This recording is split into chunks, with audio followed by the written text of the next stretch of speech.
Deus pode retirar os dons que Ele mesmo deu? Se Ele pode retirar, como devemos interpretar Romanos 11, 29, que nos diz que os dons e as dádivas divinas são sem arrependimentos? Essas e outras questões serão levantadas na aula de hoje, quando nós estaremos estudando a lição de número 2 do novo trimestre da nossa revista da CPAD, que traz por tema o propósito dos dons espirituais. Meu nome é Wagner Vieira, sirvo a Deus na IADBIR, Igreja Evangélica Assembleia de Deus, Ministério do Belém, em Birigui, São Paulo. Igreja essa sob os cuidados do pastor Emanuel Barbosa Martins Júnior. Seja muito bem-vindo ao nosso canal, seja muito bem-vindo à lição desse dia. O texto áureo nos diz assim: assim também vós, como desejais dons espirituais, procurai sobejar neles para a edificação da igreja. Primeira carta de Paulo aos Coríntios, capítulo 14, verso 12. Eu costumo dizer que esse texto é o texto da legitimidade dos dons. Por quê? Primeiro, que nós podemos desejar os dons. É legítimo alguém querer ter dons espirituais. Segundo, nós devemos procurar os dons. É como se Paulo estivesse dizendo, já que vocês desejam os dons, procurem. E terceiro, para a edificação da igreja, o propósito dos dons. O desejo é legítimo, a busca é legítima, mas só é legítima quando está dentro do propósito verdadeiro, que é a edificação da igreja. Em Atos, no capítulo 8, no verso 13, a Bíblia vai nos falar de um certo homem que praticava artes mágicas, e quando ele viu os apóstolos, em especial o apóstolo Pedro, realizar prodígios e derramar o Espírito Santo ser derramado sobre as pessoas, quando ele impunha as mãos, ele oferece dinheiro a Pedro para que ele tivesse o poder de fazer as mesmas coisas. Então perceba que havia um desejo, havia uma busca, mas não havia um propósito legítimo. Logo, não havia legitimidade da parte de Simão para o exercício dos dons, e nós devemos entender isso. A verdade prática nos diz assim: os dons são recursos concedidos por Deus para fortalecer e edificar a igreja espiritualmente. Ora, se eles são recursos concedidos por Deus, nós entendemos que eles são sobrenaturais. Eles não são conquistados através do estudo, não são conquistados dentro de uma sala de aula, eles são dados de maneira sobrenatural. A introdução nos diz assim: nessa lição estudaremos o verdadeiro propósito dos dons espirituais concedidos por Deus à sua igreja. Os dons do Espírito são recursos imprescindíveis para a igreja nos dias de hoje. Não há como abrir mão dos dons espirituais. Tópico primeiro: os dons não são para elitizar o crente. Eu costumo dizer que a temperatura espiritual de um crente não é medida nem verificada pelo número de dons que ele possui, mas pelo fruto do Espírito na sua vida. Nós vamos entender ao longo do nosso estudo, principalmente ao abordarmos a igreja de Corinto, que lá eles tinham muitos dons espirituais, todos os dons espirituais, porém faltava fruto do Espírito, e por isso eles foram dignos da repreensão de Paulo. A cidade de Corinto, ela era uma cidade muito próspera, era uma cidade que estava localizada numa rota comercial muito importante, e também devido à sua população muito grande, devido à influência grega, devido à influência do paganismo, era uma igreja que estava muito voltada à idolatria. Então os nossos irmãos, quando eles se converteram, eles se depararam com um novo estilo de vida, e eles então tiveram que adaptar.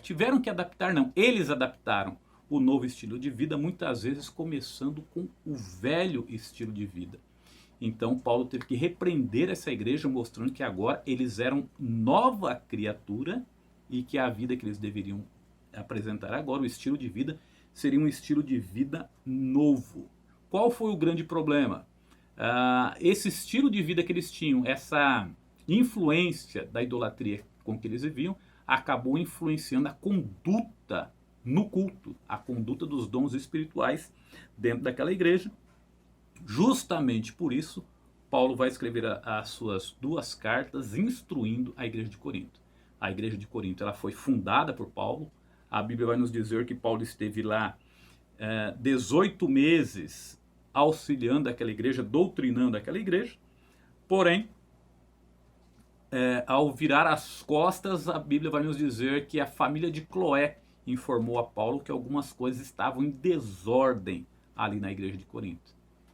Eles informaram, por exemplo, acerca de imoralidade, acerca de bagunça na Santa Ceia, acerca de preferências, dissensões, divisões na igreja, e Paulo vai escrever essa carta justamente para corrigir esses desvios da fé.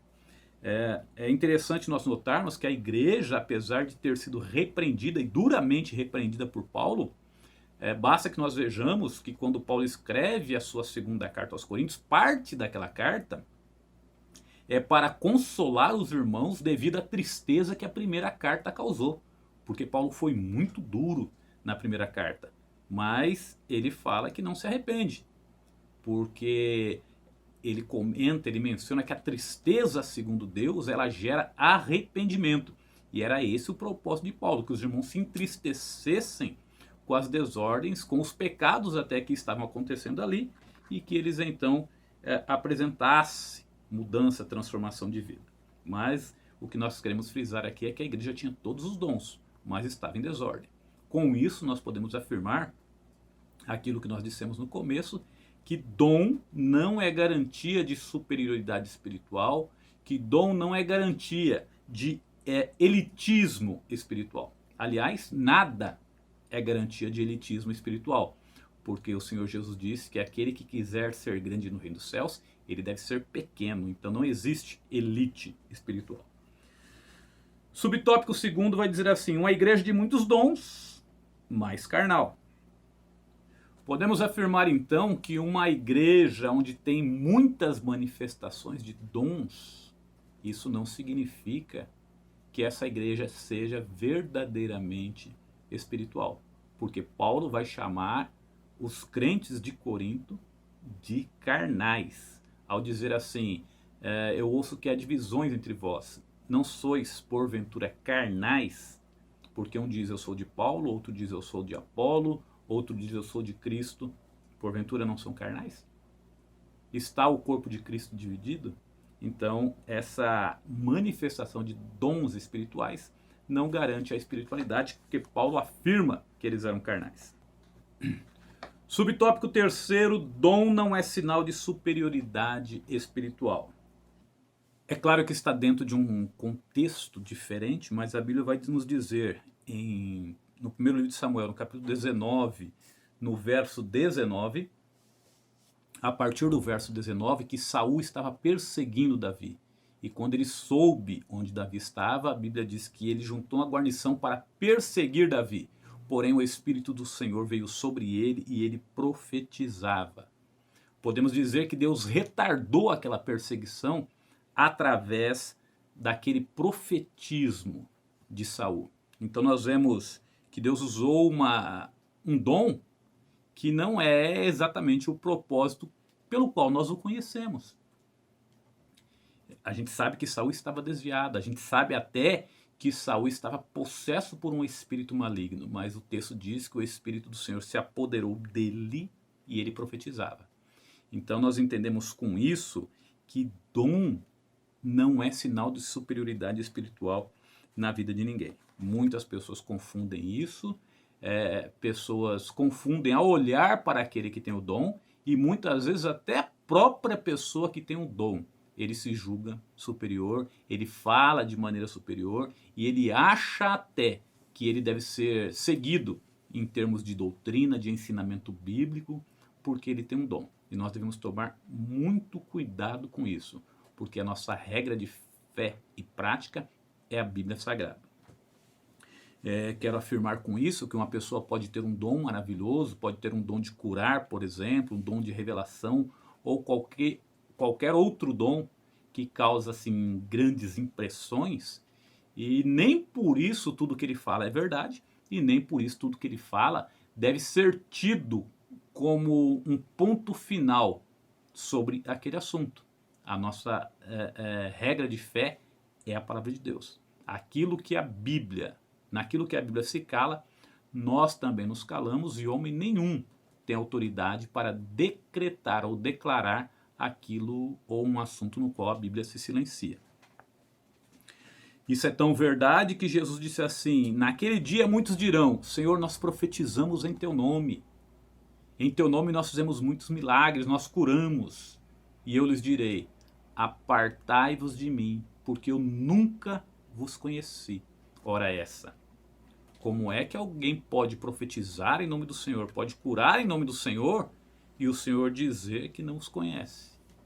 Então, que isso sirva de reflexão para nós. E ele diz mais, apartai-vos de mim, que eu não vos conheço, vós que praticais a iniquidade. Então a pessoa pode ter um dom como esse, profetizar em nome do Senhor, curar em nome do Senhor e praticar a iniquidade. Vamos adiante, edificando a si mesmo e aos outros.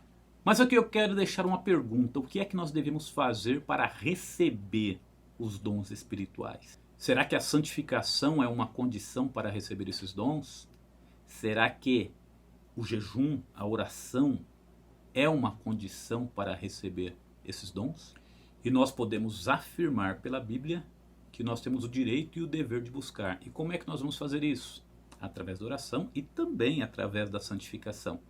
Porque quanto mais santo nós estamos, mais limpo nós estamos, mais aptos nós estamos para ser usado por Deus. Mas devemos entender que quando nós recebemos, não é mérito nosso, porque até a própria graça de Deus foi que nos capacitou para estar preparado, para estar santificado e até para buscar. O próprio Senhor Jesus disse em Mateus 7,7, pedi, pedi e dar-se-vos-á.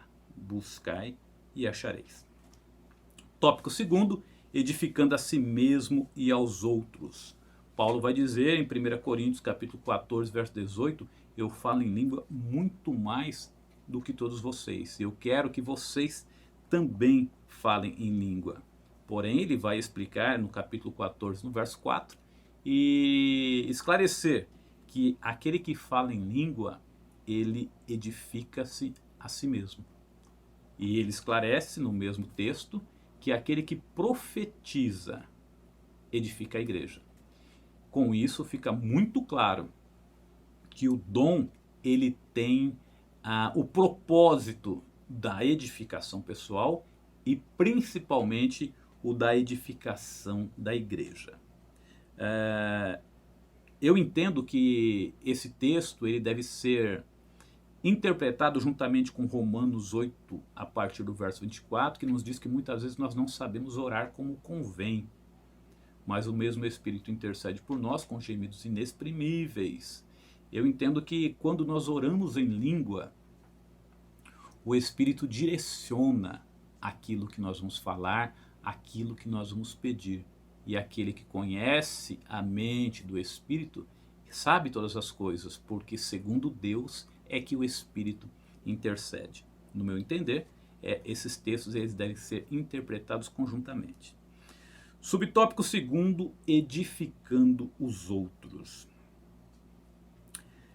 Ele vai mencionar aqui que apesar da igreja de Corinto estar recheada de dons, parece que eles não tinham a preocupação em ajudar as pessoas. Isso fica muito claro no culto de Santa Ceia, quando Paulo afirma o culto de Santa Ceia não é a Santa Ceia como nós conhecemos hoje, quando nós participamos do símbolo do corpo e do sangue do Senhor, cada um toma um pedacinho, cada um toma um pouquinho. O culto de Santa Ceia na igreja primitiva era um banquete. Eles comiam juntos aquele banquete. Porém, a Bíblia vai nos dizer que lá na igreja de Corinto, alguns se embriagavam de tanto que tinham para comer e para beber. E outros que queriam participar daquela festividade, muitas vezes tinham pouco e até passavam necessidade, passavam fome. E Paulo vai dizer exatamente isso. Então perceba que eles não estavam preocupados com os outros, mas cada um olhava para si mesmo e foram repreendidos por Paulo por conta disso. Com isso nós podemos afirmar, a expressão maior dos dons espirituais é exatamente o amor que nós nutrimos pelo próximo e pela igreja. Subtópico terceiro, edificando até o não crente. Paulo vai afirmar aqui que aquele que fala em língua ele edifica a si mesmo, mas aquele que profetiza edifica a igreja, e diz assim: como dirá o indouto o amém se ele não entender? Entendemos com isso então que quando alguém profetiza ou quando alguém fala em língua e tem interpretação, até o indouto, até a pessoa que não está acostumada com o meio cristão, com o meio evangélico, ele consegue entender qual foi a mensagem que Deus disse e ele então pode consentir, ele pode dizer o amém. Queremos dizer com isso, também aproveitando o ensejo aqui, que nós devemos evitar o evangeliquez nos nossos cultos. Muitas vezes as pessoas estão pregando, muitas vezes as pessoas estão testemunhando, e aí pode ter um não crente no culto, alguém que não está familiarizado com aquele ambiente, e surgem palavras que só nós entendemos, porque não faz parte do dia a dia das pessoas. Alguém pode estar pregando e, por exemplo, dizer que a Shekinah de Deus vai cair sobre o povo. O povo não sabe o que é Shekinah. O descrente, ele não sabe o que é Shekinah. Então essas coisas, elas devem ser ou evitadas ou esclarecidas quando elas são ditas. Porque aquele que não é crente, aquele que não é cristão, não está acostumado com esse ambiente, ele também deve ser edificado com o culto. Ele deve dizer o amém, porque ele entendeu o que é que está se passando, o que é que está acontecendo no culto. Tópico terceiro, edificar todo o corpo de Cristo. Os dons na igreja. O apóstolo mostra que quando os dons são utilizados com amor, todo o corpo de Cristo é edificado. Não por isso, nós encontramos na carta de Paulo aos Coríntios esses assuntos em sequência. Ele fala de dons espirituais e, na sequência, ele fala de amor, depois continua falando de dons espirituais. Porque ele vai dizer: se eu falasse a língua dos homens e dos anjos e não tivesse amor, isso nada seria. Então são coisas que estão relacionadas. Os dons, eles devem ser utilizados e eles devem ser praticados com amor, visando sempre o benefício do próximo. Continuando, ele vai dizer aqui: o amor é essencial para os dons espirituais alcançarem o seu propósito. Se não houver amor, certamente não haverá edificação. E isso é muito claro. Existe uma tendência natural de nós pensarmos em nós mesmos. Nós encontramos isso nos discípulos do Senhor Jesus. Quando alguém chega para o mestre e diz assim: mestre, nós queremos te pedir uma coisa. E Jesus diz: pode falar. Nos conceda, quando o Senhor estiver na sua glória, que eu me assente, eu à tua direita e ele à tua esquerda. E Jesus vai repreender os dois, vai ensinar os dois uma lição de humildade, mas é interessante notar que no texto a Bíblia diz que os 10, eles se indignaram contra aqueles dois. Se indignaram por quê? Não porque eles estavam pensando em si mesmo, mas porque deixaram de pensar neles. Eles podiam argumentar dessa forma: se um vai se assentar à direita, outro vai se sentar à esquerda, onde é que eu vou me assentar? Isso era uma condição, era um espírito que estava neles e que Jesus levou muito tempo para tirar isso deles. Prosseguindo aqui, vai dizer assim: o propósito dos dons, que é edificar o corpo de Cristo, só pode ser cumprido se tivermos o amor de Deus em nossas vidas. Subtópico segundo, os sábios arquitetos do corpo de Cristo. Paulo vai apresentar a igreja, vai apresentar os ministros como arquitetos. Ele mesmo vai dizer assim: eu, como sábio arquiteto, coloquei o fundamento, que é Cristo. E agora cada um veja como edifica sobre ele. Ou seja, a igreja é o corpo de Cristo. E os apóstolos colocaram esse fundamento, mostraram o que é esse fundamento. Ele é o alicerce, Jesus é o alicerce desse grande edifício chamado igreja. E agora cada um vai colocando como pedras espirituais. Foi isso que Pedro disse, que nós somos pedras espirituais nesse grande edifício. Então cada um é um tijolo nessa grande construção. E aqui cabe uma orientação, porque ele vai dizer assim: ninguém pode pôr outro fundamento além daquele que já está posto, o qual é Cristo. E vai dizer ainda: cada um veja como edifica. E isso traz uma reflexão para aqueles que são líderes, que são pastores, aqueles que têm os dons ministeriais, apóstolos, profetas, evangelistas, pastores e mestres. Nós temos que ver como é que nós estamos edificando a igreja do Senhor. Por que disso? Porque Tiago, no capítulo 3, no verso 1, vai dizer assim: muitos de vós não sejam mestres, porque nós receberemos mais duro juízo. Então, o mestre, ele deve fazer as coisas com amor. O pastor deve zelar com a igreja com amor, porque todas essas coisas estão interligadas e nós temos que saber que nós iremos prestar conta daquilo que nós fazemos dentro do reino de Deus. Em Lucas, no capítulo 16, a Bíblia vai nos falar sobre o mordomo infiel e vai dizer que o Senhor chamou o seu mordomo para prestar conta. Ora, o que é um mordomo? O que é um dispenseiro? Porque a Bíblia nos diz que nós somos dispenseiros do amor de Deus. Isso está aqui no subtópico 3º, dispenseiro dos dons. O que é um dispenseiro? É alguém que tem acesso à dispensa. É alguém que tem liberdade na casa do seu Senhor, que entra na dispensa e retira o mantimento e distribui o mantimento na casa. E Paulo vai nos dizer assim, que os homens nos considerem como dispenseiros dessa graça de Deus. Porém, em Lucas 16, a Bíblia vai nos dizer que o Senhor chamou o mordomo, o seu dispenseiro, para prestar conta. E nós temos que estar atentos, porque um dia nós também iremos prestar conta do trabalho que nós fizemos para o Senhor. Ele coloca aqui: os dispenseiros da obra do Senhor devem alimentar a família de Deus.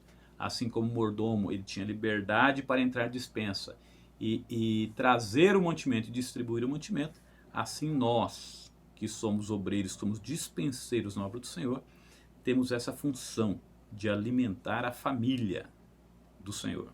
Sejam pastores, sejam mestres, ou seja lá quem for, de acordo com os dons ministeriais que o Senhor concedeu. Paulo vai nos dizer que nós somos lavoura de Deus e edifício de Deus. Ele vai dizer assim: nós somos cooperadores de Deus. 1 Coríntios 3:9. E vocês são lavoura de Deus e edifício de Deus, que está sendo edificado todo dia. Cada vez que uma pessoa se converte, é mais um tijolo que é posto nesse grande edifício. A hora que essa pessoa apresenta os seus talentos, apresenta os seus dons, Deus vai distribuindo dons para essas pessoas, eles então são cooperadores nesse grande edifício. Agora, a pergunta que nós fizemos, a nossa pergunta inicial: Deus pode retirar o dom que ele deu para uma pessoa? Ele pode retirar? Se ele pode retirar, como é que nós vamos interpretar Romanos 11:29, que diz que os dons e as dádivas de Deus são sem arrependimento? Por que é que nós trazemos esse assunto? Porque muitas pessoas acreditam que uma vez que Deus deu o dom, ele não tira. E nós temos que interpretar esse texto dentro do seu contexto. E quando Romanos, no capítulo 11, no verso 29, vai dizer que os dons e as dádivas de Deus são sem arrependimento, nós vamos perceber que Deus está falando em relação a Israel. Porque no verso 28 vai dizer assim: quanto ao evangelho, são inimigos. Quem? Os judeus. Porque eles não creram no Senhor ainda, eles não abraçaram a fé dentro do evangelho. E essa é a maneira, nos dias de hoje, mesmo para os judeus, para serem salvos, aceitando Jesus pela fé. Então ele vai dizer: quanto ao evangelho, são inimigos por causa de vós. Quanto à eleição, eles são amados por causa dos pais. O que é que o texto está dizendo aqui? Que o dom e a dádiva de Deus, que é sem arrependimento, é a escolha que ele fez relacionado a Israel. Isso não diz respeito aos dons espirituais. Basta que nós vejamos as pessoas que se desviam. A pessoa pode ter um dom de curar, ela pode ter o dom de profetizar, E eu te pergunto, quando ela se desvia da fé, ela continua curando? É claro que não. Por quê? Porque ela perdeu o dom. O dom, ele só tem efeito quando está associado à ação do Espírito. Quando a pessoa está fora da ação do Espírito, ele perdeu o dom, mesmo estando dentro da igreja. E quando ele se desvia, então, nem se fala, porque o Espírito se retira dele. Mesma coisa no caso de Saul. Aliás, é um bom exemplo para nós percebermos que Deus se arrepende. Porque Deus tinha dado, a Bíblia vai dizer que o Espírito do Senhor se apoderou de Saul. Mas quando Saul se tornou reprovável, a Bíblia nos diz que o Espírito tinha se retirado dele. E mais, diz que o Espírito do Senhor tinha repousado sobre Davi. A Bíblia vai nos mostrar também que quando Sansão foi capturado pelos filisteus, a Bíblia diz que ele disse assim: me levantarei e derrotarei esses filisteus como eu fiz da outra vez. E o texto diz assim: porém, ele não sabia que o Senhor se tinha retirado dele. Então, esse texto não se aplica a dons espirituais e não significa que um dom que Deus tenha dado para alguém que ele não possa retirar. Pense nisso. Que Deus te abençoe. Até a próxima lição. Não se esqueça de curtir esse vídeo, de compartilhar com seus amigos, principalmente com os professores, com os seus amigos professores de escola bíblica dominical. Não se esqueça também de ser um inscrito no canal e de acionar o sininho das notificações para que você fique por dentro de tudo o que acontece por aqui. Deus te abençoe e até a próxima.